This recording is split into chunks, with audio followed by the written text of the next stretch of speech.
En el libro de Números, capítulo 13, en las Sagradas Escrituras, encontramos este capítulo de Números, capítulo 13, donde describe el momento en que Moisés, en obediencia a Dios, ¿qué hace Moisés? Envió a la tierra prometida 12 hombres para observar cómo era la tierra. Y no solamente para observar, sino también para que trajeran un informe al respecto.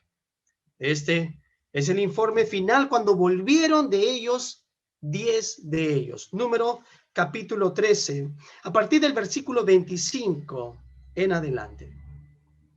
Y volvieron de reconocer la tierra al fin de 40 días. Y anduvieron y vinieron a Moisés y a Aarón y a toda la congregación de los hijos de Israel en el desierto de Parán, en Cades, y dijeron la información a ellos y a toda la congregación, y les mostraron el fruto de la tierra. Y les contaron diciendo: nosotros llegamos a la tierra a la cual nos enviaste, la que ciertamente fluye leche y miel, y este es el fruto de ella. Mas el pueblo que habita aquella tierra es fuerte, y las ciudades muy grandes y fortificadas. Y también vimos allí a los hijos de Anac. Amalek habita en el Negev, y el Eteo, el Jebuseo, el Amorreo habitan en el monte, y el Cananeo habita junto al mar y a la ribera del Jordán. Entonces Caleb hizo callar al pueblo delante de Moisés y dijo: subamos luego y tomemos posesión de ella, porque más podremos nosotros que ellos. Mas los varones que subieron con él dijeron: no podemos subir contra aquel pueblo, porque es más fuerte que nosotros. Y hablaron mal entre los hijos de Israel de la tierra que habían recorrido, diciendo: la tierra por donde pasamos para reconocerla es tierra que traga a sus moradores, y todo el pueblo que vimos en medio de ella son hombres de grande estatura. También vimos allí gigantes, hijos de Anac, raza de los gigantes, y éramos nosotros, a nuestro parecer, como langostas, y así les parecíamos a ellos. Tomando este texto, mis hermanos del Antiguo Testamento, queremos entrar en esta mañana en nuestra serie de Discipulado Perseverante, que ya llevamos 6 semanas, y con esta va a ser la 7ª semana en esta serie, a la cual el Señor nos guió. Quisiéramos entrar a una segunda parte de lo que estábamos tratando el día domingo, y me refiero a esta expresión del salmista que dijo: en el día que temo, en ti confío. Y la semana pasada vimos algunos matices muy cercanos para entender nuestras propias experiencias de temor, de miedos. Y es un poco difícil, diría yo, salir del tema, así con un tiempo tan corto que tuvimos la semana pasada, pero que queremos ir completando en esta mañana, con esta segunda parte de este tema: en el día que temo, en ti confío. De fondo, obviamente, usted se ha dado cuenta, estamos hablando acerca del miedo, acerca de nuestros miedos, acerca de nuestros temores, que es una de las experiencias más intensas que podemos tener los seres humanos, por cierto. Como por ejemplo, usted sabe lo que significa, qué cosa es la genofobia. ¿Sabe el significado de genofobia? Ya sé, algunos deben estar pensando: bueno, debe ser aversión a los genios, pastor. No, genofobia no es aversión a los genios. Genofobia es es miedo a tocarse la barbilla. Miedo a tocarse la barbilla. ¿Sabe usted el significado de lo que es la falocrofobia? Falocofobia. ¿Qué es la falocrofobia? Es miedo a la calvicie.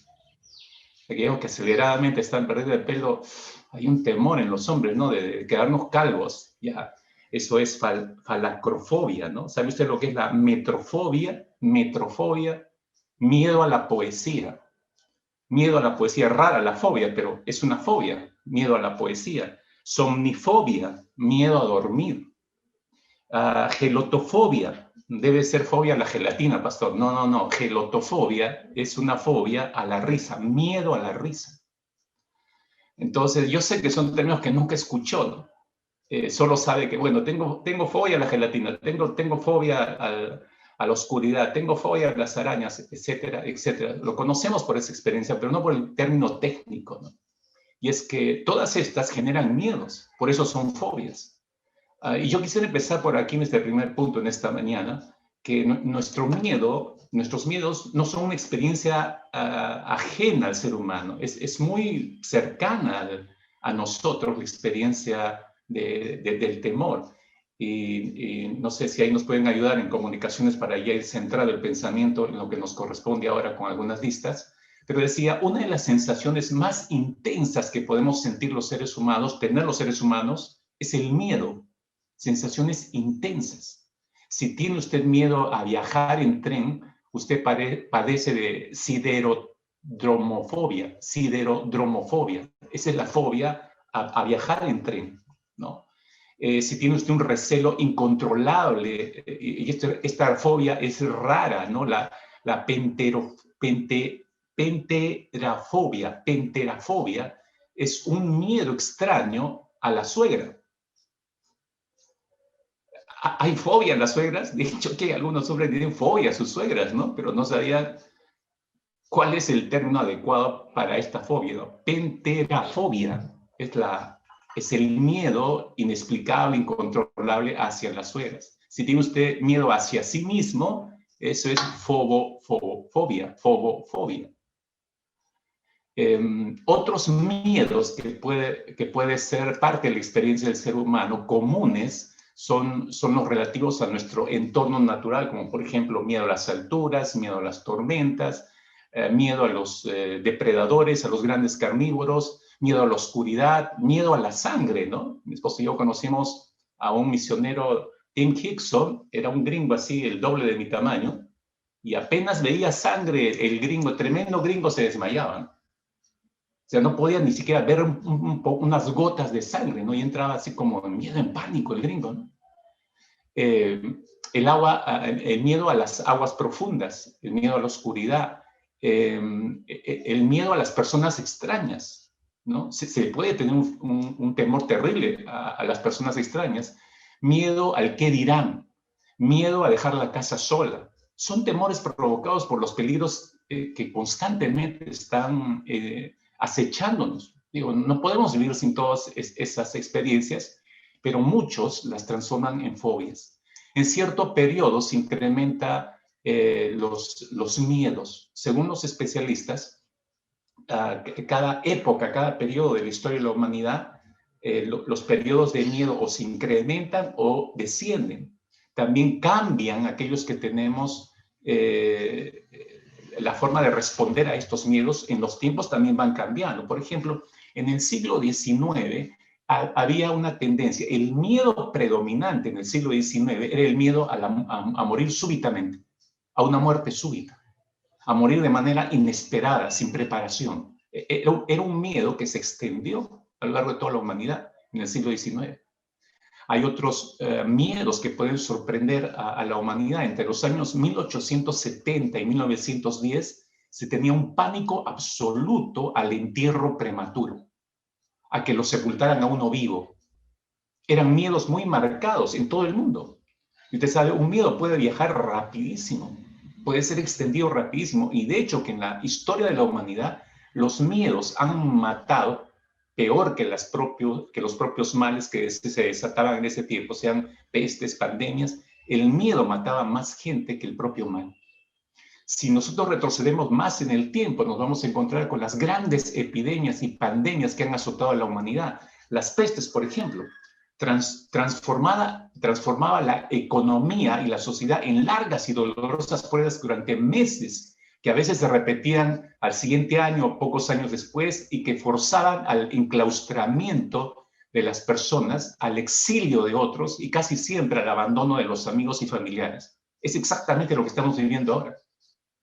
Y llevaba dificultad de suministro, exactamente como estamos pasando ahora. Perdón. Como la peste negra, por ejemplo, en el año 1348, que se dice que fue una de las peores pestes que hubo sobre la tierra, aparte del español. La peste de Milán en 1630, esta gripe española entre 1918 y 1920. Ahí delante de ustedes tienen un pequeño gráfico de las grandes epidemias en la historia.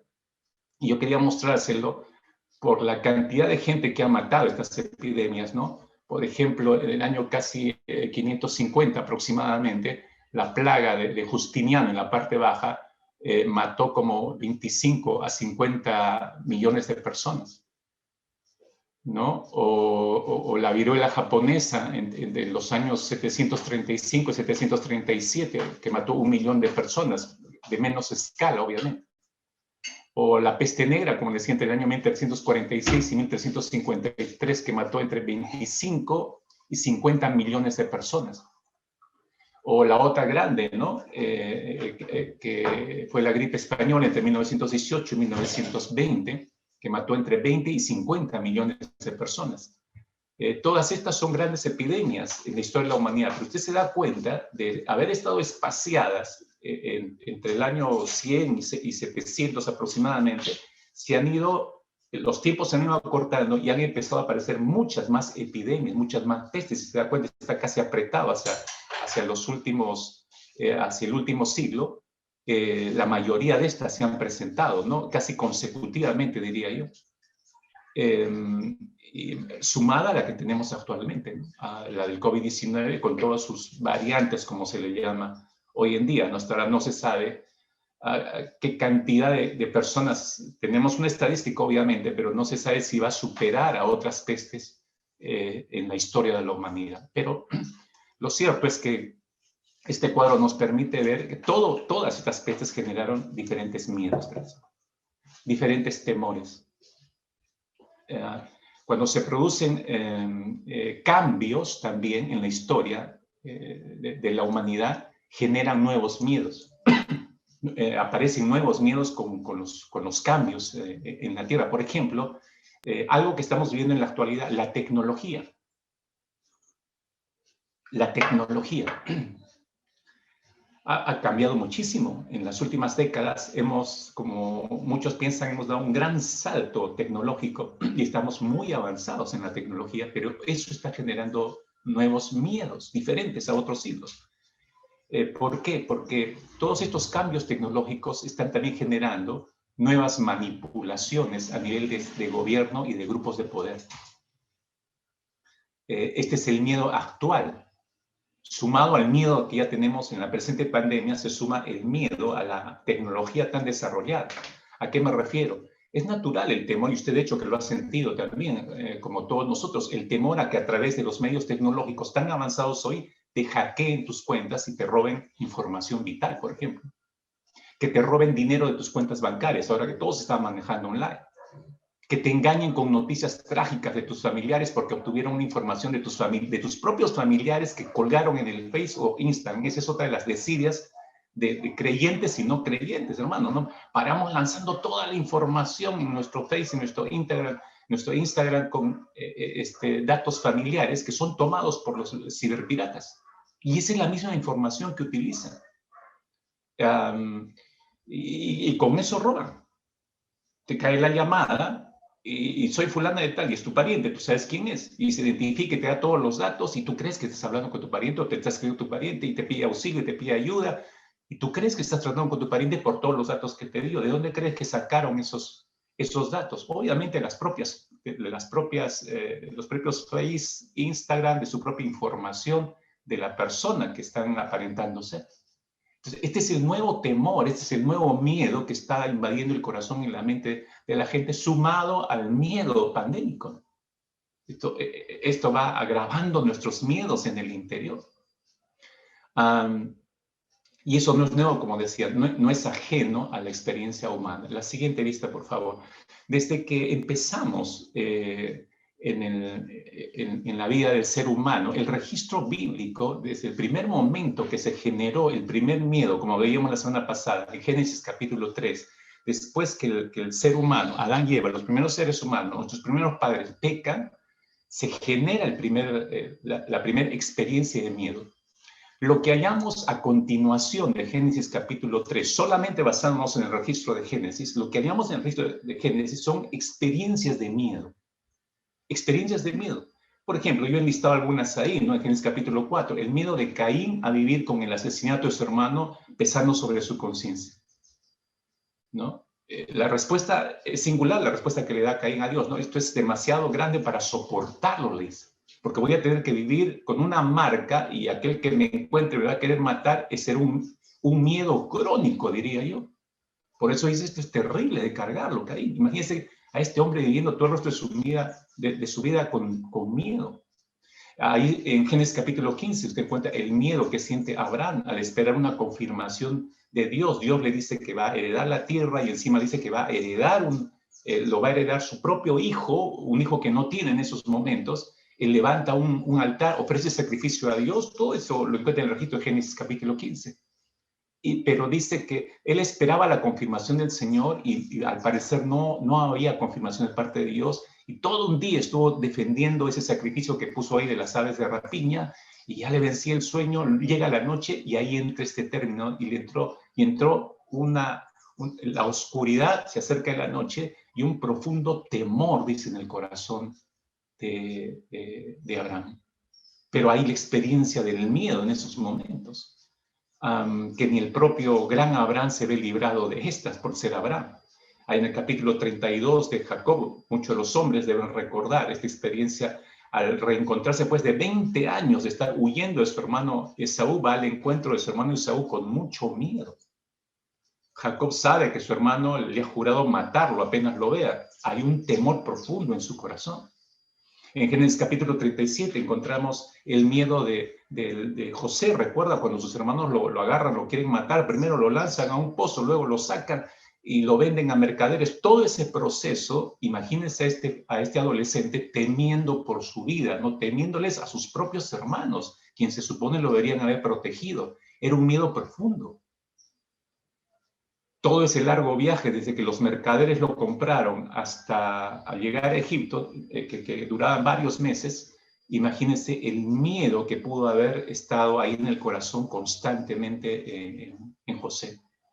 En Génesis capítulo 45, pasados los años, ya es gobernador de Egipto José, el reencuentro con sus hermanos y el miedo de los hermanos de José cuando lo identifican que era su hermano, cuando por fin se reencuentran, ¿no?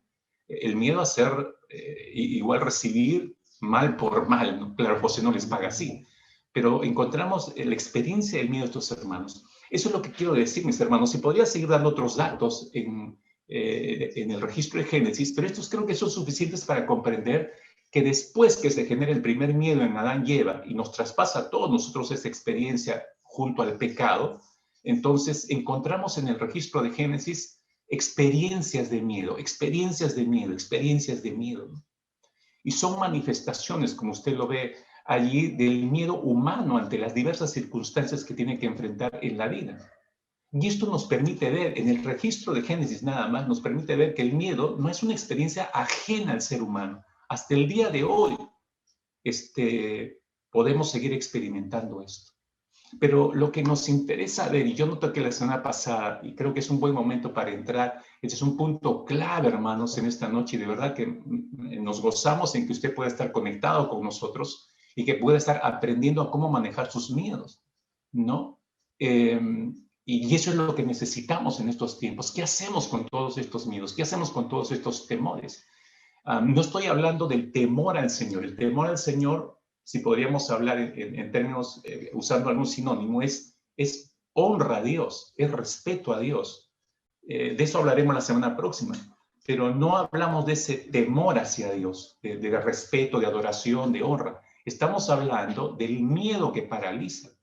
Estamos hablando del miedo que carcome el alma. Estamos hablando del miedo que ya nadie es ajeno a estas alturas de esta segunda cuarentena que se sigue alargando 15 días más y el miedo va ganando todos nuestros sentidos. Y yo no sé cuántos de ustedes ya se están desconociendo, no saben qué hacer, no saben cómo sus propias reacciones están dejando mucho que desear, probablemente porque el pánico está entrando, el miedo está entrando. Quienes lo conocieron de una manera en su propia familia los ven reaccionar desencajados y dicen, pero ¿qué pasó? ¿No eras tú el que oraba? ¿No eres tú el que decía que hay que buscar a Dios, que todo está bien en el Señor? Sí, pues, pero estamos en otra etapa de nuestras vidas y nunca pensamos experimentar el miedo en estas dimensiones y de esta forma. Entonces, quiero empezar a ayudarle a comprender cómo se produce, cómo viaja el miedo en nuestro interior y cómo lo podemos manejar, qué es lo que produce en nosotros, para bien o para mal, y cómo nosotros podemos manejar eso, ¿no? No es que solamente que Dios lo haga todo, no, hay cosas que nosotros tenemos que hacer. Primero quiero mostrarle un pequeño cuadro, muy sencillo obviamente, de lo que es la anatomía del cerebro, porque esto nos va a ayudar a entender cómo experimentamos el miedo. Básicamente, este es un corte del cerebro, así como mirando de costado. El corte del cerebro vendría así, entonces está mostrando la parte interior del cerebro, por eso la que ustedes tienen delante, ¿no? Entonces toda la parte gris en la parte superior es lo que se llama el neocórtex, que es la parte del raciocinio o reflexión. Pero también se le llama el cerebro racional. Es donde nosotros recibimos por nuestros sentidos cualquier información a manera de estímulos y ahí es interpretada, ¿no? El cerebro racional recepciona esto, pero está asociado al sistema límbico o de las emociones, que se conoce también como el cerebro emocional. Nosotros lo dividimos de manera práctica en que cerebro y corazón. Al sistema límbico le llamamos el corazón, porque con él sentimos y ahí están las emociones, pero en realidad todo se desarrolla aquí en el cerebro racional y el cerebro emocional. Ahora, en el cerebro emocional, en el sistema límbico, hay un pequeño apéndice. Ahí en ese sistema límbico que es como un botón de emergencia. Es como no sé si usted ha visto los artefactos y estos aparatos que colocan en los edificios contra incendios. Apenas capta un peligro de un pequeño humo y ¡pum!, se encienden las alarmas y desatan todas los aspersores para apagar el incendio. Son muy sensibles a la temperatura y al humo. Ya, parecido a esos sensores es esta pequeña amígdala, así se le llama, que está en el sistema límbico. Es como un botón de emergencia que se presiona cuando el neocórtex capta una información, la interpreta y luego la pasa al cerebro emocional y el cerebro emocional genera ese miedo y al generar ese miedo se presiona ese botón, la amígdala, y reacciona inmediatamente. Eso a nivel cerebral, todo el organismo se prepara para lo que considera un peligro. No soy médico, pero le estoy tratando de escribir de manera básica lo que creo que la mayoría podemos conocer e interpretar, ¿no? De cómo está constituido nuestro cerebro. Bueno, con esto en mente, lo que quiero explicar a continuación es el proceso de inicio del miedo, cómo entra la información y cómo percibimos ese miedo. La siguiente, por favor. Y este cuadro nos va a ayudar a poder apreciar esto. Al lado izquierdo lo que usted tiene puesto, esta es una ilustración, es un ejemplo, es un león enjaulado, ¿no? Entonces, usted, cualquiera de nosotros, la información empieza por lo que vemos. Yo veo al león enjaulado, entra esa información por nuestros ojos y va directamente al cerebro. El cerebro racional recepciona esa información, reconoce el peligro por la información que tiene acerca de los leones. Todos tenemos cierta información acerca de los leones. Entonces se genera el miedo. O sea, de acuerdo a esa información que yo tengo en mi cerebro racional, se genera automáticamente el miedo. Este es un depredador, es un animal peligroso. Entonces mi cerebro racional informa al medio, al cerebro emocional.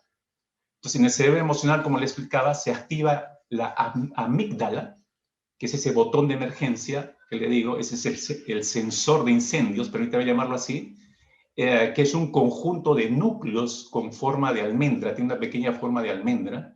Entonces, el miedo presiona ese botón de emergencia en el cerebro emocional.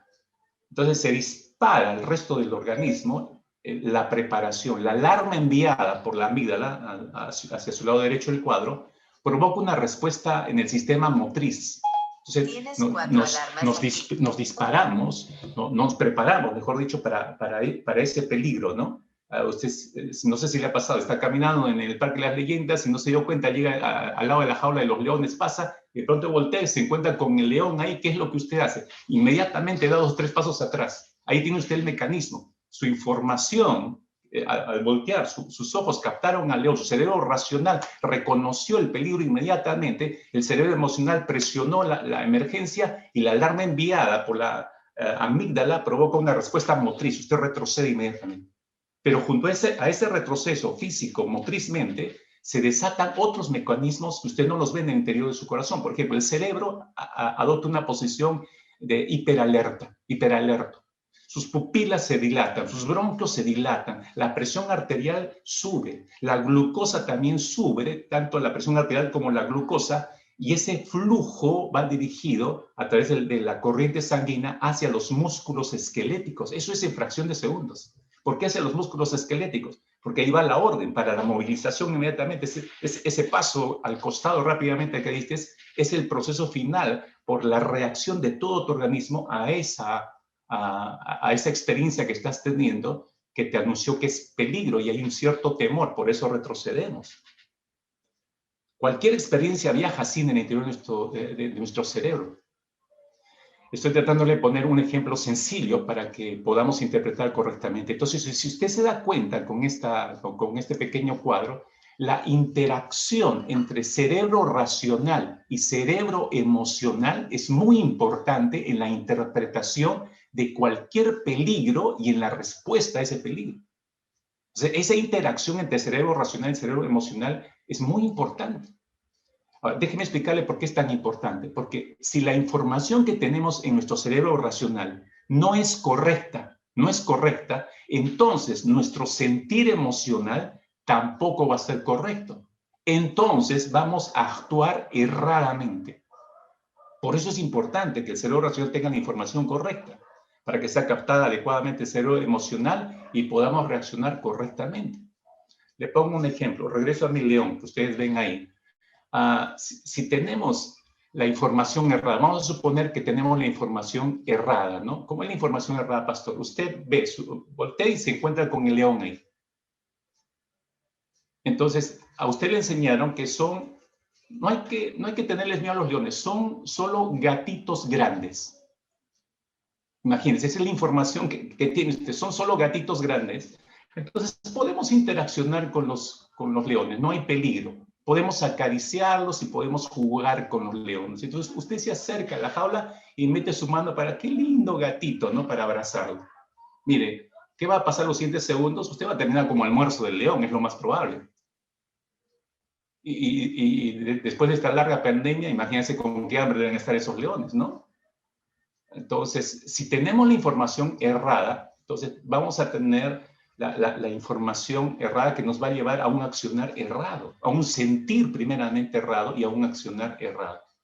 Pero si tengo la información correcta, volteo, veo, la información entra, este es un animal peligroso, porque ya tengo la información acerca de los leones. Entonces, es lindo, sí, pero peligroso, ¿no? Es grande, parece un gatito, pero no, es peligroso, ¿no?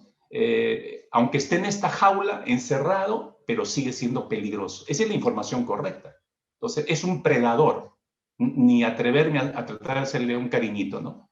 Entonces, por la información correcta, mi cerebro reacciona, mi sistema emocional, el cerebro emocional está en alerta, la alarma ha sido enviada y por eso ni siquiera me acerco, ¿no? Este es un carnívoro, no puedo acercarme.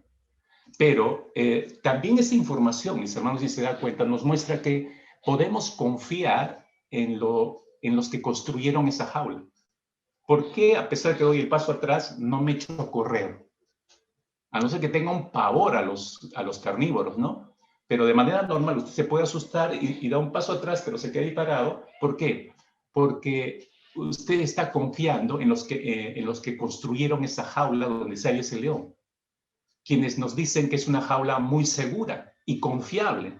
El león no va a poner en peligro a nadie mientras esté dentro de esa jaula. Entonces nosotros le creemos a esas personas que han construido la jaula y nosotros ponemos nuestra fe en esas personas, superiores obviamente al león, porque lo han enjaulado y le han construido este lugar seguro para todos, y nos garantizan que no nos va a pasar nada. Esas personas le han puesto un límite a ese león, lo tienen bajo control, lo tienen bajo su dominio. Entonces, con todas estas garantías, nuestro miedo baja a su nivel más bajo. Nos sentimos seguros, a dos pasos de distancia, obviamente, pero nos sentimos seguros en la provisión de alguien que es superior a ese león enjaulado, entonces todo nuestro ser se relaja. Todo nuestro ser toma calma. Es un mecanismo normal en todos los seres humanos. Y seguimos caminando y seguimos observando todo lo demás. O nos quedamos todavía unos minutos para seguir observando al león. Nuestro ser ha entrado en un estado de relax, de tranquilidad. Escúcheme, por favor. Esta es exactamente la forma en que nosotros debemos manejar nuestros miedos. Es exactamente la manera como a nivel cerebral nosotros podemos manejar cualquier miedo. Regreso al pasaje que leyó el pastor Pablo, Números capítulo 13, y ahí le voy a mostrar lo que le estoy diciendo en el ejemplo bíblico ya de manera directa, ¿no? Es el momento de ver lo que necesitan saber acerca de la tierra prometida. Han caminado como 40 años Israel, están a punto de entrar, entonces Moisés necesita información fresca respecto a la tierra prometida. Envíe esos 10 príncipes, 10 jóvenes seleccionados de cada una de las tribus a que vayan a investigar. Ellos traen, después de 40 días que estuvieron en la tierra, recorriendo la tierra prometida, traen un informe. La siguiente vista, por favor. Entonces, siguiendo el esquema anterior, en nuestro cerebro racional y emocional, quiero mostrarles cómo viajó esa información en la mente de estos 10 espías o 10 jóvenes. Los 12, espías enviados a Tierra Prometida. Estos 2 espías vieron lo mismo. Por la descripción que encontramos en Números 2, en Números 13, se encuentran con los gigantes. Ven muchas más cosas aparte de los gigantes. Incluso se trajeron inmensas frutas, ¿no? Para mostrar lo que había, lo fructífera que era esta tierra. Pero también vieron todo lo demás, entre ellos los gigantes. Entonces estos 2 espías vieron lo mismo. Por sus ojos entró lo mismo, la misma información. Pero en su cerebro racional, la información se interpretó de diferente manera. 10 de ellos, ¿no? En su cerebro racional, evaluaron y dijeron, no, son muy grandes, son muy peligrosos, se van asociando, no son muy grandes y son peligrosos, y si son grandes y son peligrosos, son invencibles. Entran en miedo, no, ni atrevernos, ni a provocarlos, ni a enfrentarlos. Eso en la mente de 10 de los 12. Pero en 2 de ellos, Caleb y Josué, la interpretación es diferente de su cerebro racional, ¿no? Sí, admiten, son grandes, tampoco minimizan el asunto, no, son más o menos de la estatura del pastor Max. No, son grandes, sí, admiten, son grandes, pero no invencibles. Dios ha dicho que nos los va a entregar, ¿sí? Sin la gracia de Dios nos ha traído hasta aquí. Ellos están evaluando y filtrando a la luz de la experiencia de Dios, ¿se dan cuenta? No están evaluando esta situación a la luz de solamente lo que están viendo. Los otros 10 sí, solamente están evaluando a la luz de lo que están viendo. No han dicho ni una palabra en cuanto a Dios, si se dan cuenta en el relato de Números capítulo 13. No dijeron nada en cuanto a Dios. Sin embargo, Josué y Caleb sí hicieron referencia a Dios. Por eso les están diciendo, no seamos rebeldes a Dios. Sí, Él nos trajo hasta aquí, Él nos abrió las puertas, hemos visto cosas poderosas hechas por parte de Dios. Entonces los gigantes son nada, sí podemos enfrentarlos. Se da cuenta, en el cerebro racional las evaluaciones son distintas, las interpretaciones son distintas. Entonces, esa información en el cerebro racional de estos 2 espías también viaja al cerebro emocional. Igualmente, hay una reacción diferente en los 2 cerebros emocionales. En el cerebro de los 10 espías, el cerebro emocional activa obviamente la amígdala de alarma. Todos sus sistemas se ponen en alerta roja en los 10 espías. La conclusión por ese en rojo es hay que huir. Se encendió la alarma contra incendios. Empiezan todos los dispersores a correr. Se dijo, salgo del edificio, que se va a quemar todo. No me importa, primero es mi vida. Huyo. La reacción inmediata. Entonces ellos dicen, hay que huir, no hay que entrar. Regresémonos. Lo gracioso es, ¿pero regresas a dónde? No. Estabas en la esclavitud, luego pasaste 40 años por el desierto, ¿regresar a dónde? No tiene sentido, ¿no? Pero esa es la voz de alerta en el cerebro de 10 de ellos. Pero en el cerebro de los otros 2 espías, en el cerebro emocional, como les digo, también se activa la amígdala. No es que ellos no sintieron nada de miedo. Sí, se activó la amígdala, pero su temor es diferente. Los mueve, en primer lugar, recuerde que prepara todo nuestro ser, ese aviso de emergencia del cerebro emocional, y todo nuestro ser se dispone para actuar. Igualmente ocurrió en ellos. Entonces, por temor a Dios.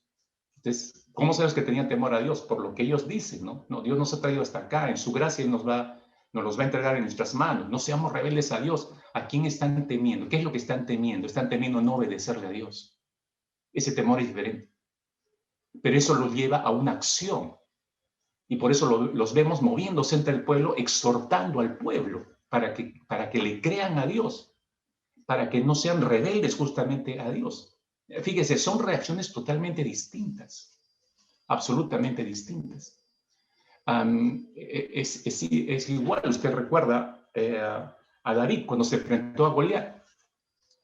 Recuerdan a David, se enfrenta, llega y los ojos, ya no de dos espías, los ojos estoy poniéndoles un segundo ejemplo, los ojos de todos los soldados de Israel están puestos en el gigante Goliat.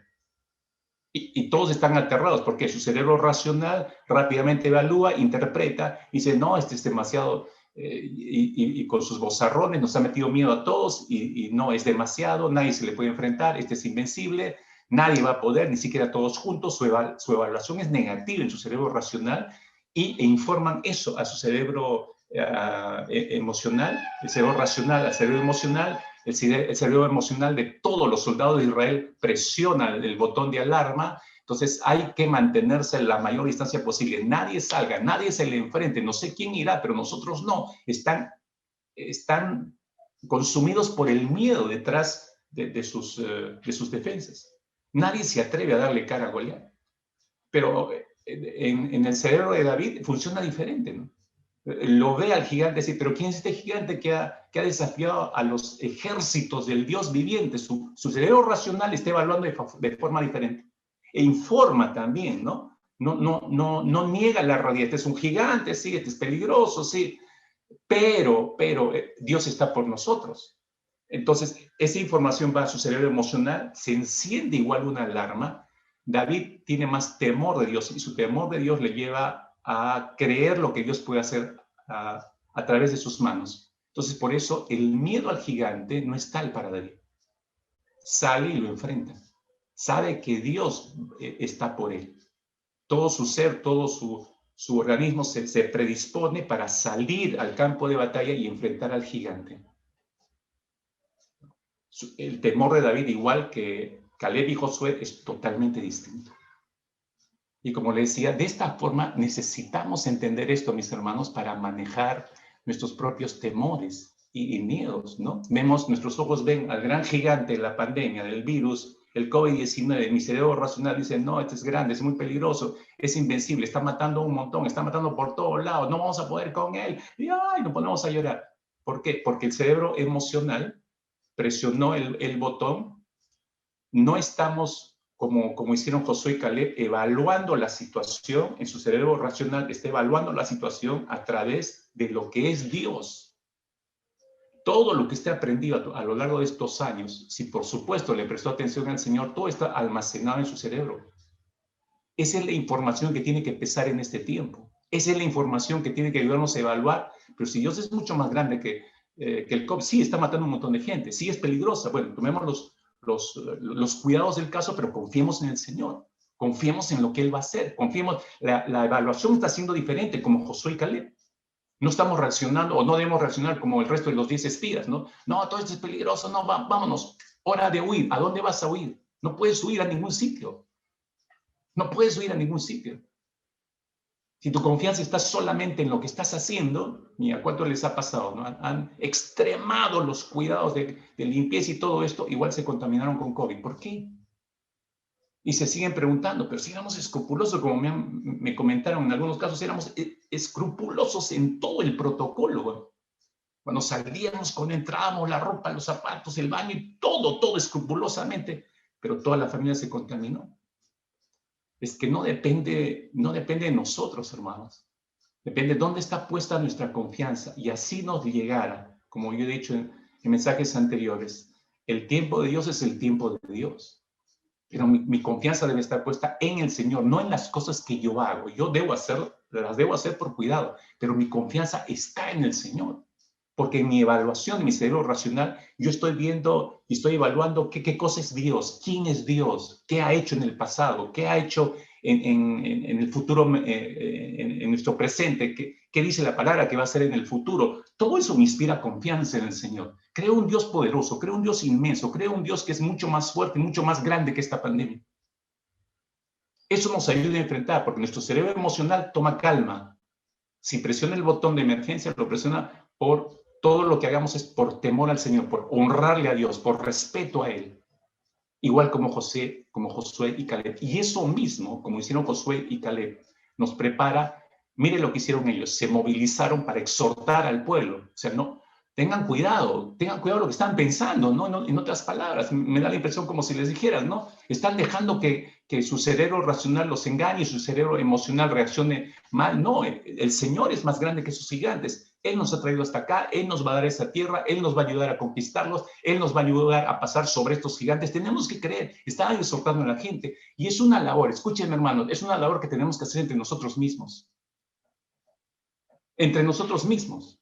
Cierto que hay una labor hacia afuera, hacia gente que no conoce al Señor, que lo conoce por religión, que tenemos que testificarle. Para eso está el Evangelio, pero también el Evangelio está para exhortarnos unos a los otros, para poner orden en la mente de algunos de nosotros que todo, mientras todo, no había pandemia, no había mal, nada, todo estaba muy bien, lindo y qué sé yo, y llega la pandemia y ¡brum! De pronto se quiebra todas nuestras mentes.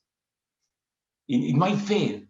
Y entramos en desesperación, y entramos en angustia, y empezamos a ver cientos de probabilidades y empezamos a dejar de ver a Dios. Si usted ve algún caso entre nosotros mismos, hermanos, haga como Josué y Caleb, exhorte inmediatamente. Exhorte para que esa mente regrese a la palabra, regrese a ver la dimensión del asunto, filtrándola por la dimensión de Dios. De la forma como debemos manejar, mis hermanos. Ahora, mi inquietud era, quiero pasar a este tercer punto del mensaje en esta mañana. Mi inquietud era, Señor, ¿cuándo es que tú, como así en Génesis hemos visto episodios de miedo, pero ¿cuándo es que tú mandaste no tener miedo? ¿Cuándo es que tú, el registro bíblico, dónde aparece la primera vez que hay varios cuadros de miedo, como nos digo, de Génesis capítulo 3, pero usted va viajando pero no encuentra un mandato de parte de Dios que diga al ser humano no temas, directamente de parte de Dios? Entonces, estudiando las Escrituras, como le decía, partiendo desde el registro de Génesis, que nos muestran episodios de miedo en diversas personas, pero no se oye, no se ve decirle a título de mandato, no tengan miedo de parte del Señor. Pero de pronto entonces llegamos al libro de Números, y allí aparece por primera vez en el libro de Números, aparece el mandato de Dios respecto al miedo. En realidad, hay varios episodios de la vida de Israel que nos muestran a Dios mandándoles a Israel que no teman. Pero este es singular en Números capítulo 21, versículo 34. Números capítulo 21, versículo 34. Donde dice, entonces Jehová dijo a Moisés, no le tengas miedo porque en tu mano lo he entregado a él y a todo su pueblo y a su tierra. Y harás de él como hiciste de Sehón, rey de los amorreos, que habitaba en Hesbón. Este es un tremendo texto, pero es el primer texto en el registro bíblico, en el Pentateuco, donde aparece el mandato de Dios a no temer, así de manera directa, no temas. Déjeme ponerle en contexto este versículo para entender cómo es que recién aparece acá y por qué lo dijo el Señor. En el contexto, Israel está en camino para entrar a la tierra prometida. Casi 40 años vagando en el desierto, usted sabe. La siguiente toma, por favor. Este mapa quizás nos va a ayudar espero que su visión esté 20 sobre 20.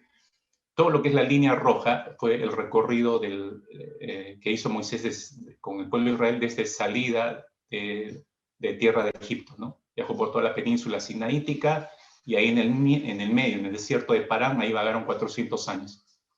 Su inicio de ingreso a la tierra prometida lo hizo desde el sur, ¿no? Por la parte del sur del Mar Muerto, pero tenían que cruzar territorios de Edom, de Moab, de Amón, para ir por el costado derecho, me refiero en el mapa que usted está apreciando, y poder entrar a Tierra Prometida a la altura de Jericó, que en realidad fue el lugar por donde entraron toda la nación de Israel. Entonces, ni Edom ni Moab estaban dispuestos a darle paz a Israel. Entonces, ahí estamos en el contexto, como le decía. En su camino intentan cruzar por territorio edomita, ellos le niegan. Entonces, Israel lo que hace es bordear y empieza a dirigirse hacia el norte, pero lo hacía siguiendo un camino ya establecido, que comerciantes, todo el mundo seguía ese camino. Ese camino le llamaban el camino del rey.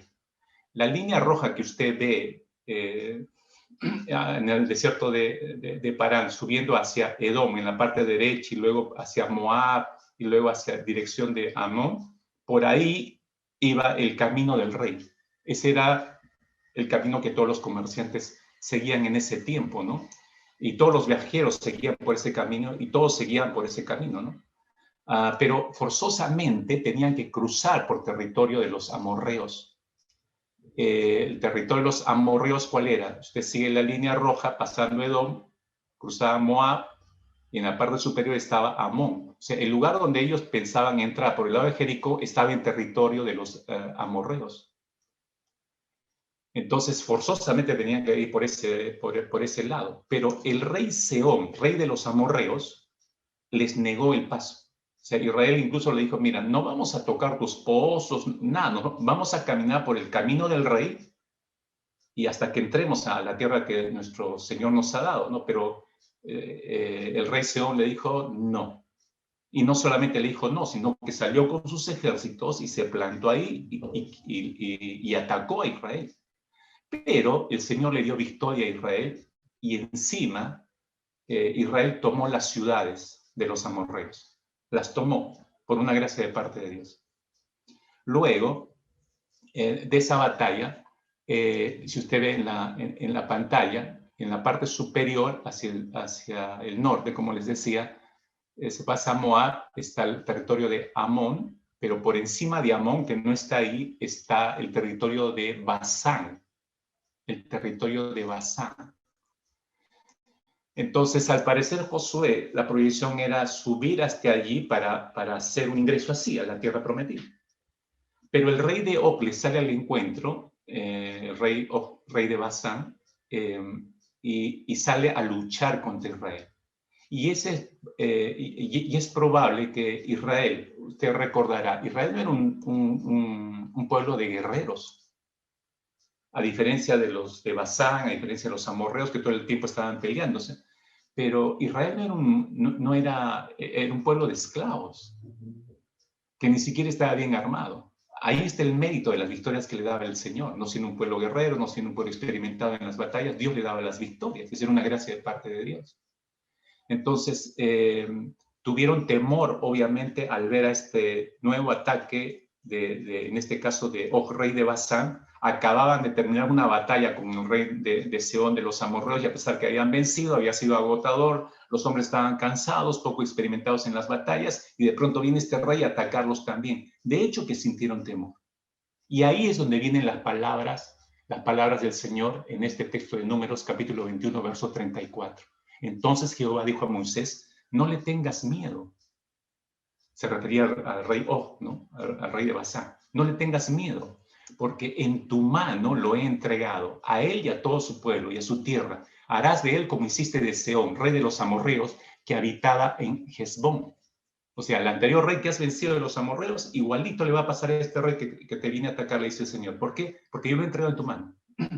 Capte los términos en que Dios lo está llevándolos a superar su propio miedo. Dios está viendo el miedo que tienen.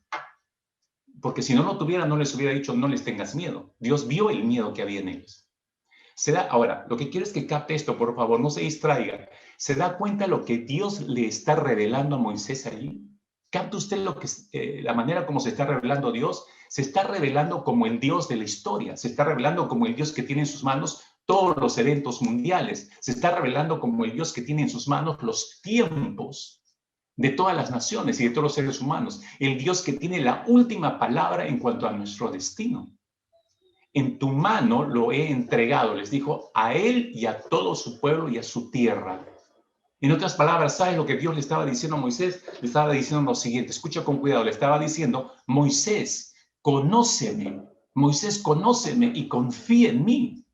No depende de cuán poderoso sea el ejército del rey O.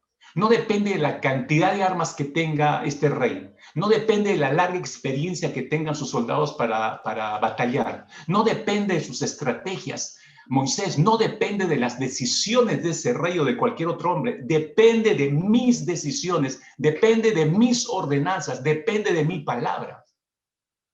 Ahora imagínense cómo llegó todo este mandato de parte de Dios a la mente de Moisés y luego cuando lo retransmitió. Si se acuerda del esquema pasado, en la mente de toda la nación están temiendo porque su mente racional está evaluando el asunto. Estamos agotados, estamos cansados, hemos peleado duro contra el otro rey y aún nos quedan más fuerzas. Estos nos van a aplastar. Entonces, ¡pum!, se encendían las alarmas, todo su sistema estaba en rojo. Imagínense la mente de toda la nación de Israel. Por eso Dios dice, no les temas. Moisés toma calma, le ayuda a evaluar en la mente de Moisés todo el problema y este nuevo ataque le ayuda a evaluar a Moisés en su mente por el filtro de la persona de Dios. Confía en mí, Moisés. No depende de lo que hagan o no haga este rey, depende de lo que yo decida. ¿Y qué he decidido yo? Ya te lo entregué en tus manos. A él y a todo su pueblo, y a toda su tierra incluida. Mire, hermanos, recordemos que a Dios le llevó 40 años reformular en la mente, transformar la mente de la nación de Israel. Por eso nos llevó 40 años al desierto. Esa fue la razón para tratar esta nación 4 generaciones bajo el modelo egipcio. Habían sido ya amoldados al patrón egipcio con hábitos y creencias ajenas a Dios, obviamente. Entonces necesitaban pasar más tiempo con su creador, necesitaban pasar más tiempo con su libertador. Por eso los llevó al desierto. ¿Para qué? Para que lo aprendieran a conocer y al conocerlo aprendieran a confiar en él. ¿Por qué creen que estamos en estos desiertos, mis hermanos de pandemia? Es el mismo deseo de Dios. Dios nos ha llevado a este punto. ¿Para qué? Para conocerlo. Y para conociéndole mejor podamos confiar mejor en él. Israel tenía que aprender la gran lección de su vida. ¿Cuál era esta gran lección? Depender absolutamente de Dios, creer absolutamente en su palabra y obedecerla sin reservas o condicionamientos. Esa es la gran lección que tenía que aprender Israel. Y no solamente, mire, no solamente cuando tuviera que enfrentar enemigos en una batalla frontal como la que tenía con este rey. No solo ahí tenía que confiarse en el Señor, sino esa dependencia absoluta de Dios, esa creencia absoluta en la palabra del Señor y esa obediencia sin reservas y condicionamientos tenía que darse en todas las áreas de la vida de los de Israel, en su área matrimonial, en su área familiar, en su área laboral, en su área ministerial, en su área emocional, en su área amical, en el área de los estudios, en todas las áreas de su vida tenía que darse esa dependencia absoluta hacia Dios. ¿Por qué? Usted se preguntará. Porque ahora, no solamente pensando en los de Israel, pensando en nosotros mismos, porque estamos hechos de la misma manera. Venimos con la misma naturaleza. Porque nuestra tendencia, mis hermanos, es a depender de nosotros mismos. Anote eso con cuidado. Nuestra tendencia de todos nosotros es depender de nosotros mismos. Vivimos un tiempo donde en nuestro tiempo, 2021, donde nuestra cultura nos estimula a ser cada vez más independientes. De hecho, creo que tenemos metido en nuestro ADN el querer controlar todas las cosas, hacerlas cuanto queramos a nuestra manera y obtener los resultados que nosotros queremos conseguir. Ahora, no sé, pero supongo, hermanos, supongo que a ustedes les pasa lo mismo que a mí. Que muchas veces en cualquier situación mi primera reacción es tomar las riendas y querer tomar el control. ¿Por qué? Porque simplemente nos da temor. ¿Nos da temor a qué? Nos da temor al futuro o lo que pueda pasar. Entonces supongo que muchos de ustedes son muy organizados. Algunos de ustedes son muy organizados. Planifican todo, manejan todo a través de un planeador. Y supongo que tienden a concentrarse y esforzarse de más para lograr que las cosas sigan como entienden ustedes que tiene que salir. Entonces, por eso planifican todo milimétricamente. Tiene que salir así, ¿no? Pero ¿cuántas veces, hermano, hermana, cuántas veces ha chocado con la realidad de que sus esfuerzos no son suficientes? Porque muchas veces las cosas que enfrentamos están fuera de nuestro control. No las podemos controlar. No podemos controlar todo. ¿Cuántas veces así estrellado con esa realidad? Hermanos, ¿no se ha dado cuenta usted que muchas veces Dios le permite chocarse con esta realidad para que usted entienda que Él es el que está en total control y no usted? ¿No se ha dado cuenta que por eso nos permite irnos de bruces para recordarnos que tú no tienes el control, yo estoy en el control? Dios quiere que entendamos esto, porque nuestra naturaleza es buscar seguridad y refugio en algo terrenal. Esa es nuestra tendencia. Y la Biblia dice que lo terrenal es pasajero. Por lo que si usted y yo nos aferramos a algo así, vamos a perderlo, porque todo en esta tierra es temporal, hermanos, incluso nuestra vida. También eso, a lo que nos aferramos, se puede llegar a convertir en un ídolo, usted sabe, ¿no? Y puede llegar a ocupar el lugar de Dios. Nosotros dijimos que para aprender a conocer a Dios y para confiar en Él, Israel tuvo que aprender la gran lección de su vida. Depender absolutamente de Dios, creer absolutamente en la palabra del Señor y obedecerla sin reservas o condicionamientos. La gran lección de aprender. Pero esa lección de vida no solo era para Israel, mis hermanos, sino para todos nosotros también. La mayoría de nosotros decimos conocer a Dios y confiar en Él. Estoy seguro que si yo les pregunto en este instante, todos me responderían lo mismo, que conocen al Señor y confían en el Señor. Todos vamos a responder lo mismo. Pero entonces pregúntese si eso es cierto, ¿por qué sentimos miedo cuando algo no funciona? ¿Por qué sentimos miedo cuando algo no funciona en nuestros matrimonios? Cuando algo no funciona en nuestras familias. ¿O por qué sentimos miedo cuando nos quedamos sin trabajo? ¿O cuando nos recortan el sueldo? ¿O cuando nos enfermamos? ¿O cuando fallece alguien cercano a nosotros, un pariente, un ser amado? ¿Por qué sentimos miedo? Escuche, le voy a dar una clave y la dejo por escrito para que la anote bien. Nuestros miedos, hermanos, nuestros miedos revelan las áreas donde menos confiamos en Dios. Donde menos confiamos en Dios.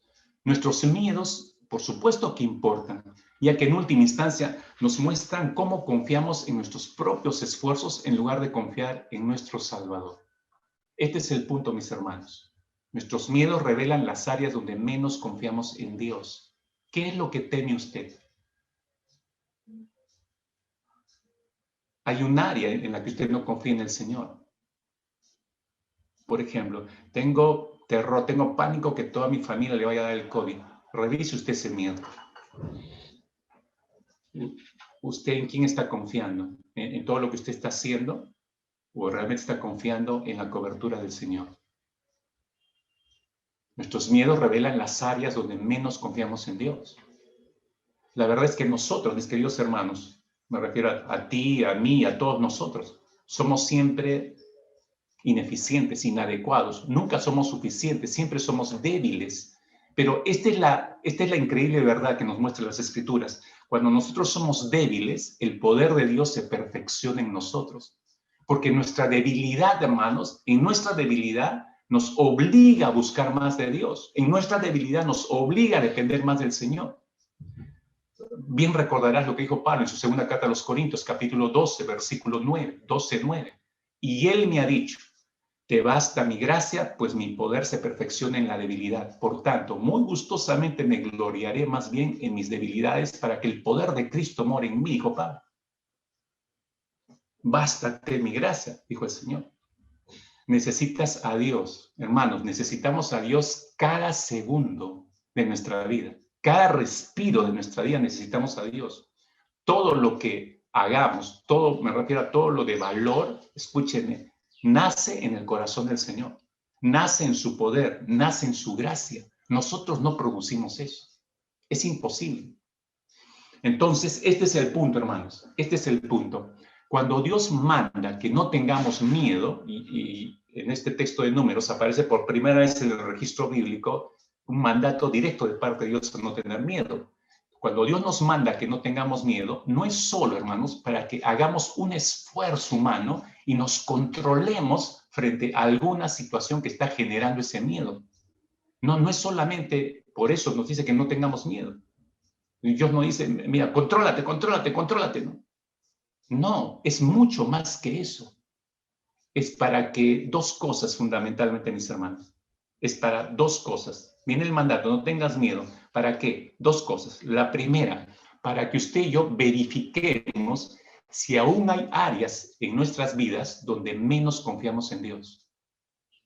Repito, nos manda el Señor, no tengas miedo. ¿Para qué? Para que en primer lugar nosotros verifiquemos si aún hay áreas en nuestras vidas donde menos confiamos en Dios. Empiezo a hacer un análisis interno y empiezo a descubrir que no confío que Dios pueda dar solución al problema que estamos enfrentando yo y mi familia. Entonces yo tengo que hacer algo al respecto. Sigo mi evaluación. No confío que Dios pueda traer una solución a mi problema laboral. Entonces yo tengo que hacer algo al respecto, porque Dios no lo va a hacer. Sigo evaluando y descubro. No confío que me pueda sostener en medio de mi enfermedad. Entonces yo tengo que buscar la terapia alternativa, porque Dios no me va a terminar por sanar. Sigo viendo en mi interior, descubro, no confío que Dios me pueda sostener en medio de mis escaseces. Entonces tengo que salir a buscármelas. Así corre el riesgo de contaminarme. No tengamos miedo, dice el Señor. ¿Para qué? Para que verifiquemos si hay alguna área en nuestra vida donde menos confiamos en Dios. Entonces, el punto es, mis hermanos, cuando usted tenga miedo, cuando tengamos miedo, no simplemente demos curso al miedo y tratemos de calmarnos o como algunos, voy a orar y voy a escuchar alabanzas, es cerrar los sentidos. No, evalúe usted el miedo, evalúe su miedo. ¿Por qué lo está sintiendo? Y al evaluar su miedo, hay áreas en que no estoy confiando en el Señor. Porque cuando usted descubre esa área y usted dice, no, estoy mal, perdón, Señor, primero, perdón, Señor, por confiar más en lo que yo estoy haciendo, por confiar más en esto, por confiar más en aquello, y regrese mi confianza a ti, Señor, usted se va a dar cuenta que el miedo cede. Es el león enjaulado. Pongo mi fe en alguien que es superior al león. Este Dios poderoso tiene bajo rejas al virus, tiene bajo rejas mi problema familiar, tiene bajo rejas mi problema económico, tiene bajo rejas. Él tiene el dominio sobre eso. Entonces yo puedo seguir observándolo, pero mi temor, mi ser se relaja. Confío en el Señor y descanso en Él. Echo toda mi ansiedad sobre Él porque confío que Él me va a cuidar. Entonces Él manda para que verifiquemos si hay áreas en nuestra vida donde menos confiamos en Dios. Pero por otro lado, es para que verifiquemos en segundo lugar si confiamos en nuestros propios esfuerzos en lugar de confiar en nuestro Salvador. ¿Confías más en lo que estás haciendo, como decía, en tus propios esfuerzos más que en el Señor? Cuando empiezo a hacer esa evaluación, de pronto llego a la conclusión, yo creo, digo, que debo ordenar este problema con mi familia. Yo creo, tengo el plan tengo la solución acá. Pero ¿es la solución que Dios te dio o es la solución que tú pragmáticamente la quieres llevar adelante? No puedo esperar que Dios arregle este problema laboral. Yo tengo la solución inmediata para arreglar este problema. Tengo una fe tremenda en estas hierbitas. Tengo una fe tremenda en este jarabe. ¿Es en lo que usted hace? ¿En sus propios esfuerzos? ¿O está confiando más en el Señor y Salvador de nuestras vidas? Entonces, no puedo tomar mi hierbita, pastor. No digo que no la tome. Pero ¿dónde está puesta su confianza? Gloria a ti. Gracias, Señor, por esta infusión. Te damos gloria a ti. Úsala, Señor, pero mi fe está en ti. Gracias por este medicamento, Señor, lo vamos a aplicar, pero mi confianza está en ti. O sea, no perdamos de vista esto, hermanos queridos. No perdamos de vista esto. Recuerde que nuestro cerebro racional va almacenando toda esa información. Si es errada, va a informar a nuestro cerebro emocional. Entonces, por eso es que algunos están en estado de desesperación, no saben qué hacer.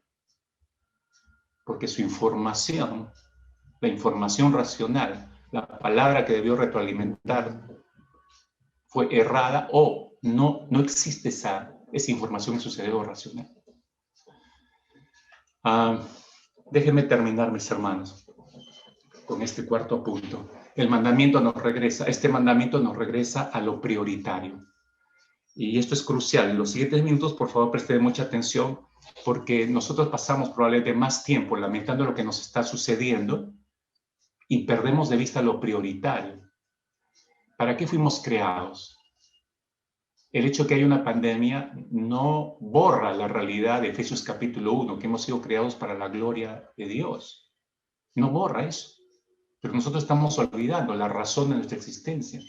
Hemos sido creados para darle gloria a Él. ¿Cómo le doy gloria a Él? Obedeciéndolo. ¿Qué obedezco? Todo lo que dice su palabra. ¿Y qué dice su palabra? Ir y hacer discípulos a todas las naciones. Entonces, la pandemia no ha borrado nada de esto, mis hermanos. No lo olviden, no ha borrado nada de esto. Por eso el mandamiento, no temas, porque quiere desarrollar en nosotros confianza, más confianza solo en Él. Ese desarrollo de confianza nos permite ya no estar lamentándonos, pasando más tiempo mirando nuestras desgracias, sino pasando más tiempo mirando en lo que nos ha mandado a hacer el Señor. Entonces, esto es regresar a lo prioritario. El mandato nos regresa a lo prioritario. Miren, si Dios nos manda, yo voy a utilizar dos textos bíblicos, Isaías capítulo 41, versículo 10. Si Dios nos manda, no tengas miedo, pues yo estoy contigo. No temas, pues yo soy tu Dios. Yo te doy fuerzas, yo te ayudo, yo te sostengo con mi mano victoriosa. Si Dios manda eso, o si Dios nos manda en Josué 1:9, yo soy quien te manda que tengas valor y firmeza. No tengas miedo ni te desanimes, porque yo, tu Señor y Dios, estaré contigo donde quiera que vayas. Si Dios está mandando esto, no temas. Si Dios nos está mandando, y si le creemos a Él, entonces podemos vivir, mis hermanos, sin tener que estar preocupados por ese miedo. Ese miedo no nos va a consumir, no va a abarcar todos nuestros pensamientos, no le voy a estar dando vueltas todo el día a esos miedos. No, voy a depender más de lo que Él me ha prometido, que Él va a estar caminando conmigo en medio de este miedo. Esto me permite ocuparme de lo prioritario. ¿Y qué es lo prioritario? Hacer discípulos a todas las naciones. Ezequiel capítulo 2, mis hermanos, le pido que se sitúe ahí en su Biblia.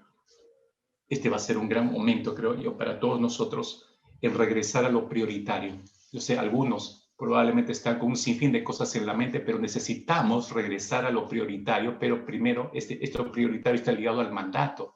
¿Cuál es el mandato? No temas, dice el Señor, no temas. Ezequiel capítulo 2. Venga conmigo, Ezequiel capítulo 2, un tremendo capítulo. Yo sé, hermano, sé perfectamente, los que conocen su Biblia y la han leído, sé perfectamente que este es un pasaje o es una palabra que Dios dirigió a un hombre, su profeta, Ezequiel. Y también sé que lo que le manda hacer a él es con respecto a la nación de Israel. Ese es el contexto original. Sin embargo, lo que buscamos aquí son los principios transferibles a nuestro tiempo y a nuestra realidad. Y en este capítulo 2 y en el siguiente capítulo, capítulo 3, hallamos el mandato de Dios a no temer. Y ese mandato nos permite regresar a lo prioritario. En medio de esta pandemia, mis queridos hermanos, esta pandemia mundial, hemos sido distraídos de nuestro llamado. El miedo ha embargado nuestras mentes, el miedo ha embargado nuestras almas, haciéndonos perder la pasión por un evangelismo y discipulado perseverante, que es una marca distintiva de todo discípulo de Jesucristo. Así que mi hermano, mi hermana, ponte sobre tus pies. Voy a repetir las mismas palabras que dice el versículo 1, ¿no? Me dijo, dice Ezequiel, hijo de hombre, ponte sobre tus pies y hablaré contigo. Así que mi hermano, mi hermana, póngase sobre sus pies, que el Señor terminará de hablar con usted en los siguientes minutos. Pues hay cosas que Dios dice que debemos hacer. Y voy enumerándoselas, ¿no? Son 6 cosas puntuales que Dios le dice a Ezequiel que tiene que hacer. Estos son los principios para nosotros en este tiempo, que hemos estado más distraídos, hemos perdido de vista nuestro llamado, hemos perdido de vista la prioridad, y encima estamos más dándole vueltas a todos los riesgos, peligros que existen. No digo que no existen, están ahí, pero le estamos dando demasiado tiempo a estos en nuestras mentes. Entonces el Señor le dice, mira, ponte sobre tus pies que voy a hablar contigo. Le escuchó al Señor, ponte sobre tus pies que voy a hablar contigo. En primer lugar, versículo 2, y luego que me habló, entró el Espíritu en mí y me afirmó sobre mis pies, y oí al que me hablaba. Oí al que me hablaba. Lo primero que hay que hacer, hermano, es oírle. Luego que me habló, dice el profeta, entró el Espíritu en mí y me afirmó sobre mis pies y oí al que me hablaba. Entró el Espíritu. Mire, el Espíritu Santo nos debe afirmar. ¿Cuándo el Espíritu Santo nos afirma? Cuando nos disponemos a oírle al Señor. No espere que el Espíritu lo afirme en estos tiempos si usted no está dispuesto a oírle al Señor. O sea, dispóngase para con Dios. A lo largo de todos estos últimos 45 minutos, el Señor le ha estado hablando. ¿Le está oyendo usted? Ya Dios lo puso sobre sus pies para hablarle. Ahora, si usted le ha estado escuchando al Señor, el Espíritu del Señor lo va a afirmar. Lo va a afirmar. ¿Qué es afirmar? Nos da la certeza, nos da la seguridad que necesitamos en estos tiempos. Lo segundo que le dice, ¿no? Versículo 3, 4 y 5 le describe el panorama. Hijo de hombre, yo te envío, los hijos de Israel, a gentes rebeldes que se rebelaron contra mí, a ellos y a sus padres, y se han rebelado contra mí hasta este mismo día. Yo pues te envío a hijos de duro rostro y de empedernido corazón. Le está describiendo a la nación de Israel en qué punto está de dureza. Pero es la misma dureza que encontramos en el mundo hoy en día. Es la misma dureza que encontramos en la desesperación de la gente que quiere, primero dame un balón de oxígeno y después te escucho todo lo que quieras respecto a tu Dios. O consigue una cama UCI y después te escucho todo lo que quieras con respecto a Jesucristo. Hay una necesidad que embarga sus mentes, ha endurecido sus mentes. Son ellos, solo son ellos. No cuenta Dios para nada en este sentido. Entonces estamos en la misma condición. Entonces lo segundo que le dice está ligado a esta realidad. En el versículo 6 le dice, tú, hijo de hombre, no les temas ni tengas miedo de sus palabras, aunque te hallas entre zarzas y espinos y moras con escorpiones, no tengas miedo de sus palabras, ni temas delante de ellos porque son casa rebelde. Por 3 veces le dice, no temas, no temas, no temas. Recuerde que es para generar solo confianza en el Señor. Y tu, hijo de hombre, le dice, no tengas miedo. No necesito agregar a esto, mis hermanos. Todos los anteriores minutos le he hecho una descripción de cómo viaja Jesús sobre nuestras mentes. Y qué información tiene que tener su mente racional. Por favor, preocúpese por la información que albergue en su mente racional, porque eso va a determinar su sentir y va a determinar sus acciones. Si va a vivir bajo miedos, bajo temores, o si va a vivir en la confianza que nos da el Señor. Lo tercero que le dice al profeta, después de decirle que no tenga miedo, ¿no? Versículo 8, le dice, mas tú, hijo de hombre, oye, lo que yo te hablo, no seas rebelde como la casa rebelde, abre tu boca y come lo que yo te doy. No ser rebeldes, hermano. Miren, le dice, hijo de hombre, oye lo que yo te hablo, oye lo que yo te hablo. O sea, estamos tan agarrados de cada noticia, todas las noticias de cada día son las mismas, mis hermanos. Muertes, asaltos, robos, que vacunas mal puestas, que gente que no quiere, que gente que sí quiere, que va a llegar la otra vacuna, que yo no quiero esta, que quiero la otra. Todas las noticias en torno a esto, que renunció la ministra, que ahora entra uno nuevo, que hará ojalá que no sea ladrón como el anterior, y qué sé yo, y todas nuestras conjeturas, le estamos dando bastante vueltas a esto, bastante tiempo. El Señor dice, oye lo que yo te hablo, no oigas lo que están hablando los demás, oye lo que yo te hablo, oye lo que yo te hablo. Y no seas rebelde. Si vas a escucharme, es para obedecer. Lo cuarto que le menciona, capítulo 3, versículo 1, me dijo, hijo de hombre, come lo que hayas, come este rollo y ve y habla a la casa de Israel. Es impresionante esto, mis hermanos. Ya se lo dijo en el versículo 8 que acabamos de leer al final, ¿no? Le dice, abre tu boca y come lo que yo te doy. Se lo vuelve a repetir en el 3.1, ¿no? Come lo que hayas, come este rollo, ¿no? Comer la palabra del Señor. Esta es una frase, todo un mensaje, hermanos, pero solamente quiero agregar esto. ¿Hay la necesidad, si alguien dice, hay necesidad de comer la palabra del Señor? Por supuesto que sí. En este tiempo, ¿qué es lo que estás comiendo? ¿Información televisiva nociva? ¿Qué estás comiendo? ¿Programas de violencia? ¿Qué estás comiendo? Las largas horas en el internet, información, trabajo que no te edifican para nada, que más bien arrastran tu mente hacia un desgaste que no es ni para edificación ni para bendición de nadie. ¿Qué estás comiendo en este tiempo? Come palabra. come palabra, come mis palabras, no come lo que te doy, come este rollo. Y luego lo siguiente, anexado a esto, como un quinto aspecto, ve y habla a la casa de Israel. Ir, ve y habla a la casa de Israel. ¿Para qué comemos la palabra del Señor? Nosotros hemos ido a comer, algunos tienen 20 años de estar comiendo la palabra del Señor, otros 10, 15, otros 7, 8, otros 2, 3 años probablemente, pero ya estás comiendo la palabra del Señor. La palabra no es solamente para tu engorde, es para que vayas y la hagas conocer. Por eso lo manda, ¿no? Ve y habla a la casa de Israel. Con lo que ha comido, ve y habla. Y lo sexto y último, que le dice, capítulo 3, versículo 3, le dice, hijo de hombre, alimenta tu vientre y llena tus entrañas de este rollo que yo te doy. Llena tus entrañas de este rollo. Pero si ya le dijo que comiera, ok, pero el sexto aspecto, que es llenarnos de la palabra, es no solo, usted no come una sola vez al día, usted come 3 veces al día probablemente. Porque su organismo necesita esa alimentación. Todas esas proteínas, energía, vitaminas, todo diariamente tiene que ingresar. Igual es el espíritu. Necesitamos llenar nuestro diente, no solamente por el sustento diario que necesita nuestro espíritu, sino el argumento que necesitamos para ir a hablar a este mundo, a esta sociedad, a este Perú rebelde para con Dios. Necesitamos llenura de palabras, necesitamos tener argumentos bíblicos en otras palabras. Si no hay llenura en la palabra, va a haber solamente argumentos humanos, pero no va a haber argumentos divinos. ¿Me entiende? Ahora, Dios le dice, esta es tu responsabilidad, haz esto, oye mi palabra, no temas, Ezequiel, no seas rebelde, no come de mi palabra, ve y anuncia con esa palabra, mantente retroalimentado con mi propia palabra, y llena tus entrañas de mi palabra diariamente. Esta es tu responsabilidad.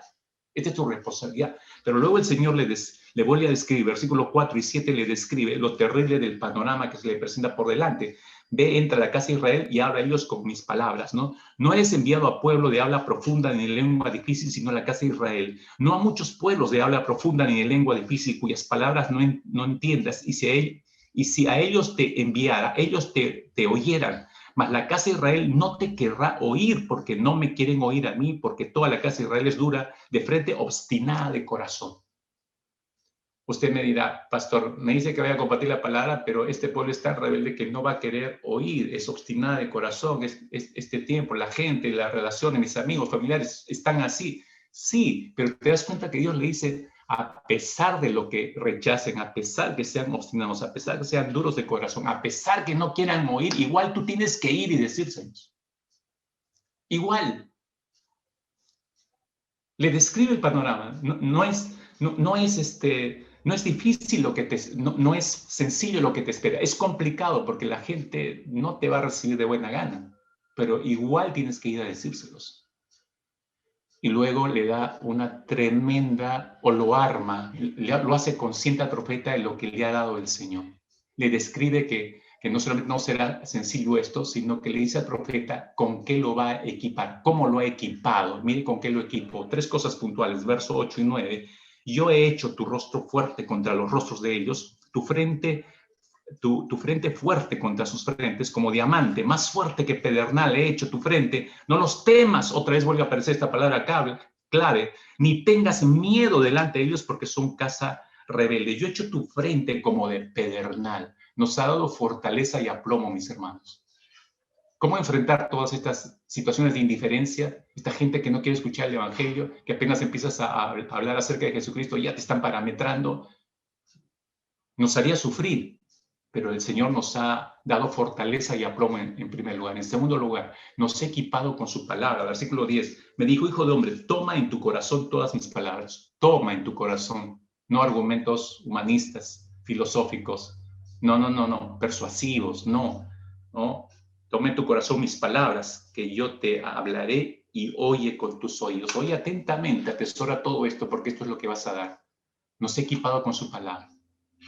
Y en tercer lugar, nos ha mostrado a quién hay que predicarle. Versículo 11, ve, entra a los cautivos, a los hijos de tu pueblo, y háblales y diles, así ha hecho Jehová el Señor, escuchen o dejen de escuchar. Anda, habla a los cautivos. Dígame si toda esta gente que tenemos a nuestro alrededor no vive cautiva. Está cautiva, hermanos. Está cautiva de todos sus miedos, de todos sus temores, no sabe para dónde ir. Pero Dios nos conoce perfectamente, mis hermanos. Y Él sabe que todo esto, no sé cuántos de ustedes hoy estarán impactados. Esta palabra es tremenda. Esta palabra es para mí, probablemente sí. Pero Dios nos conoce perfectamente, mis hermanos. Y Dios sabe que cerrada esta conexión, usted puede regresar a su rutina y olvidarse de todo lo que escuchó. Y por más que yo le anime y le diga, hermano, no olvide esto, empieza a poner en práctica, Dios dice que vaya con su palabra, empieza a anunciar, pero no me van a escuchar, pero igual hay que predicarle. Pero usted cierra la conexión y usted regresa a sus cosas personales. Dios sabe perfectamente eso. Dios nos conoce tan perfectamente, sabe que no siempre estamos dispuestos a obedecerle inmediatamente. Y este tiempo en que vivimos amerita que le obedezcamos inmediatamente. Entonces, esta es la parte de Dios, versículo 12 hacia adelante. Dios tiene que hacer algo que está fuera de nuestro alcance. Este es el accionar de Dios. Nunca iríamos a anunciar el evangelio sin este accionar de parte de Dios. ¿Qué es lo que hace Dios? Y mi oración es que los alcance a cada uno de ustedes de esta forma. Verso 12. Me levantó el espíritu con E mayúscula. Es el espíritu de Dios. Dice el profeta, me levantó el espíritu y oí detrás de mí una voz de gran estruendo que decía, bendita sea la gloria de Jehová desde su lugar. Me levantó el espíritu. ¿Por qué dice me levantó? Porque Ezequiel probablemente no se movía. Igual como nosotros. Podemos dar like y podemos escribir en el chat interno, gracias pastor, lindo el mensaje, pero no movernos a hacer lo prioritario, me refiero. Entonces necesitamos una acción del Espíritu Santo. Oro porque el Espíritu Santo lo levante en esta mañana, lo levante para regresar a lo prioritario y empiece a vivir lo prioritario. Luego, verso 13 dice, oí también el sonido de las alas de los seres vivientes que se juntaban la una con la otra y el sonido de las ruedas delante de ellos, sonido de gran estruendo. Me levantó pues el espíritu y me tomó y fui en amargura, en la indignación de mi espíritu, pero la mano de Jehová era fuerte sobre mí. Solamente el Espíritu puede levantarnos, mis hermanos, pero también solamente el Espíritu Santo puede llevarnos a la obediencia. Algunos se van a mover en amargura de sus espíritus. Algunos de ustedes se van a mover en amargura, que no quiero, ay, ¿para qué entré esta mañana? Ay, ¿para qué escuché esto? Ay, mejor no hubiera entrado, no hubiera escuchado nada, entonces no me hubiera enterado. No, pero usted entró, se conectó, Dios permitió que estuviese aquí con nosotros. ¿Para qué? Para que usted pudiera escuchar lo que debe hacer. Solo el Espíritu puede levantarnos, solo el Espíritu puede llevarnos hacia la obediencia. No se ha dado cuenta usted que este es un accionar directamente de parte del Señor. Mire cómo quedó el profeta después de que él entiende esto. Todo lindo, todo bien, Señor, todo desafiante, pero el Señor dice, pero levántate pues, Ezequiel. Pero ahí seguía Ezequiel. El Espíritu lo toma y lo pone en acción inmediatamente. Pero él sale, como decimos, medio groggy, verso 15. Vine a los cautivos de Tel Aviv que moraban junto al río Quebar, me senté donde ellos estaban sentados y allí permanecí 7 días atónito entre ellos, sin decir una sola palabra. Es decir, como una semana el hombre estuvo procesando todo esto. En silencio tuvo que evaluar todo. ¿Qué evaluó? Todo su mente racional estaba haciendo toda la evaluación. ¿Quién es Dios? ¿Qué es lo que me ha mandado? ¿Qué es lo que perdí? ¿Qué es lo que debo hacer? ¿Qué me ha dicho Dios que coma, que no tema, que no sea rebelde, que vaya? Evaluó todo esto. Yo espero que estos siguientes 7 días sea una profunda búsqueda del Señor y sea una profunda evaluación, mis hermanos, para regresar a lo prioritario. El mandato de no temer nos está empujando hacia lo prioritario, hermanos, nuevamente. ¿Y por qué es urgente en estos tiempos? Por lo que dice en el versículo 16 hasta el versículo 21, que está dividido esa sección en 2 partes. Y termino con esto. Y es necesario decirlo. Aconteció que al cabo de los 7 días vino a mí palabra de Jehová diciendo, hijo de hombre, yo te he puesto por atalaya a la casa de Israel. Oirás pues tú la palabra de mi boca y los amonestarás de mi parte. Acá viene, hermanos, la clarificación de parte del Señor. ¿No? ¿Recibiste mi palabra? Muy bien. Tienes que amonestar. ¿Y a quién tengo que amonestar, Señor? Automáticamente pensamos a todos los pecadores, a los que no tienen a Cristo.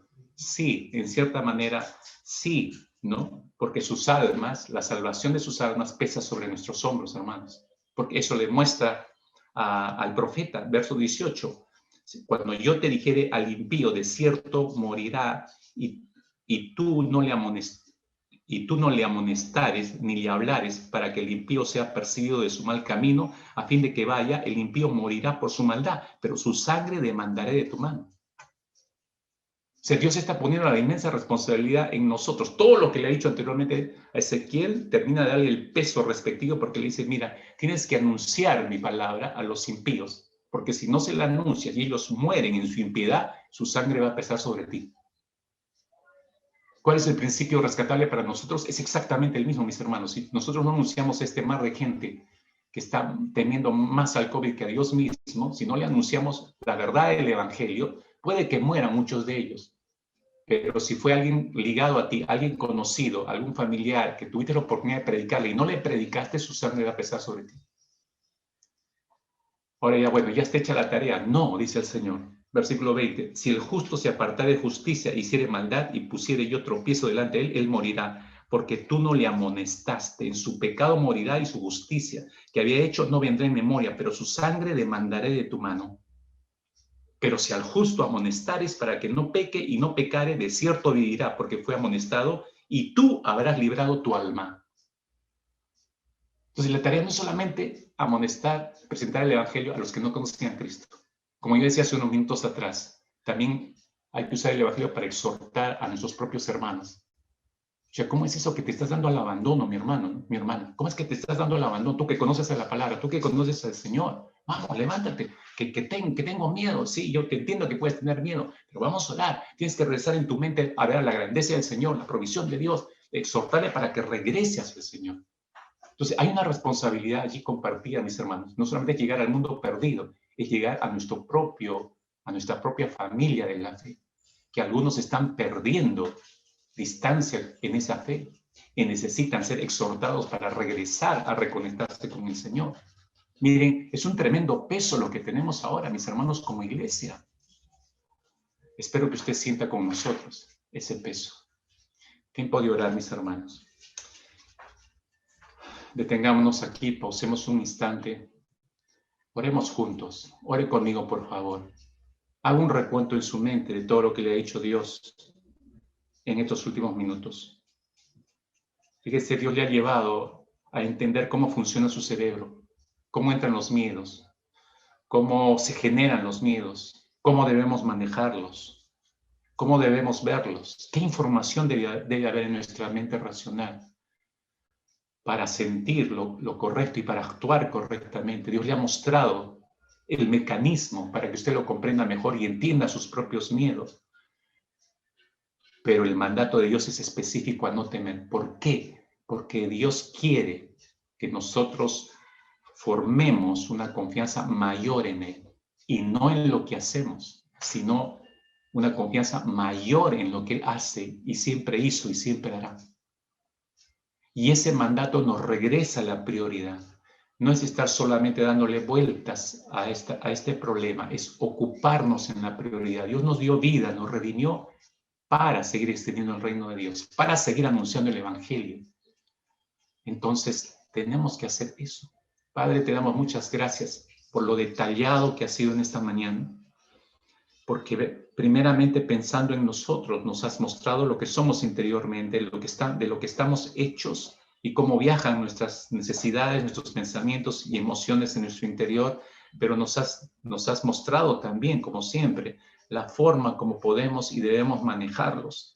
Pero no solamente nos has enseñado a ocuparnos, que podría ser egoístamente de solo lo que sentimos para no dejarnos arrastrar por los miedos, sino que ese mandato a no temer, Señor, también está operando en la misma forma como operó en la nación de Israel. Tú estás buscando cada vez formar una confianza mayor en ti, mayor confianza en ti que en nuestros propios recursos, que en los recursos de nuestros gobernantes, que en los recursos de las naciones, que en los recursos del mundo, que confiemos más en tus recursos. Y al confiar en tus recursos, obviamente la tensión generada por el temor disminuirá. Entonces podremos ver nuevamente que fuimos llamados a anunciar como embajadores tuyos tu reino. Y volveremos a ocuparnos en este, Padre amado. No fuimos llamados a desesperarnos y a y a desarticularnos por completo por estar pensando solamente en nuestros problemas y temores. Nos llamaste, Señor, para glorificar tu nombre, nos llamaste para ser embajadores tuyos, nos llamaste para ir y hacer discípulos a todas las naciones y a enseñar a todos los nuevos discípulos que guarden todas las cosas que tú nos enseñaste y mandaste. Padre, oramos en el nombre de Jesucristo como iglesia. Señor, que toques la profundidad de la médula de nuestra congregación, de todo nuestro ser. Padre bueno, que podamos ver las dimensiones correctas de todo lo que estamos experimentando y viviendo a la luz de tu grandeza, y todo filtrarlo a la luz de tu grandeza y de la inmensidad y de la poderosa palabra tuya, Señor. Gracias en esta mañana, buen Dios, por habernos permitido entrar a tu palabra y entender estas dimensiones. Gracias, Señor, por estar ocupándote de tu pueblo. Gracias por estar guardando de tu iglesia, Señor. Haznos fuertes para glorificarte cada día mejor, Padre. En el nombre de Cristo Jesús. Amén, Señor. Amén. Amén.